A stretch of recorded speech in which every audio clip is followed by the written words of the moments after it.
Dear students, class 9th में विषय हिंदी में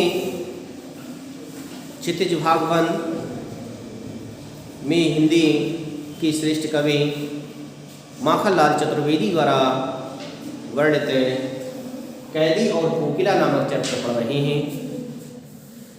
इस चैप्टर में कवि ने अपने आप को कैदी के रूप में वर्णित किया है। स्वाधीनता के संग्राम में भाग लेने पर जब अंग्रेजों के द्वारा कवि को कारागार में डाल दिया गया, एक दिन अर्धरात्रि के समय एक कोयल आकर के उस कारागार में बोलना प्रारंभ करती है। उस कोयल को बोलता हुआ देख करके कवि कहता है कि हे कोयल, इस आधी रात में आप क्यों बोल रही हैं? आपके कूकने का कारण क्या है? कवि कहता है कि काली तू रजनी भी काली, शासन की करनी भी काली, काली लहर कल्पना काली, मेरी काल कोठरी काली, टोपी काली कमली काली, मेरी लौह श्रृंखला काली, पहरे की हुंकित की ब्याली, तिस पर है गाली ए आली। कवि कहता है कि हे कोयल, तुम इस समय क्यों बोल रही हो? इस समय बोलने का तुम्हारा क्या कारण है? तुम तो मधुरता का संचार करने वाली हो। इस कारागार में हमें क्या बताने आई हो? कुछ तो बोलो। कवि कहता है कि हे कोयल, काली तू, तेरा रंग भी काला है,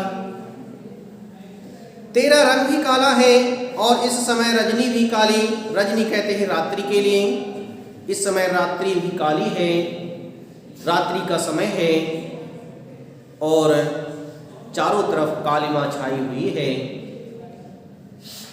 अंधेरा है।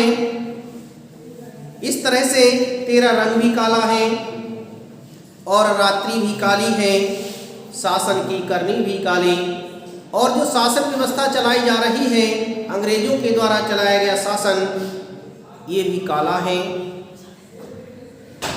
अंग्रेजों की जो करनी है, करतूतें हैं, वे भी काली हैं। काली लहर कल्पना काली, और इस समय जो कल्पनाएं चल रही हैं, जो लहर चल रही है, ये भी काली है। मेरी काले कोठरी काली, टोपी काली कमली काली, और मेरी जो काल कोठरी है जिसमें मैं कैद हूँ, यह काल कोठरी भी काली है। और मेरी टोपी जो मैं पहने हुए हूँ, ये टोपी भी काली है और कमली भी काली। कमली कहते हैं कंबल के लिए, जिस कंबल के लिए मैं ओढ़े हुए हूँ, जो कंबल मेरे लिए अंग्रेजों के द्वारा ओढ़ने के लिए दिया गया है, इस कंबल का रंग भी काला है। मेरी लौह श्रृंखला काली, जिस श्रृंखला से, श्रृंखला कहते हैं जंजीरों के लिए, जिस जंजीर से मुझे बांधा गया है, उस जंजीर का रंग भी काला है। पहरे की हुंकित भी ब्याली, और जो यहाँ पर पहरेदार लगाए गए हैं, कारागार के बाहर जो पहरेदार लगाए गए हैं, उनकी हुंकार, उनकी पुकार भी ब्याली है, सरपड़ी के समान है। तिस पर है गाली ए आली, और उस पर ऊपर से ये सभी गालियों को ये देते हैं, गालियां देते हैं, गालियों को कहते हैं।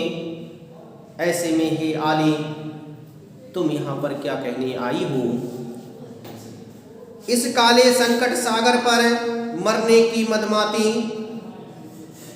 कवि कहता है कि इस समय चारों तरफ काला संकट छाया हुआ है, हर तरफ क्रांति फैली हुई है।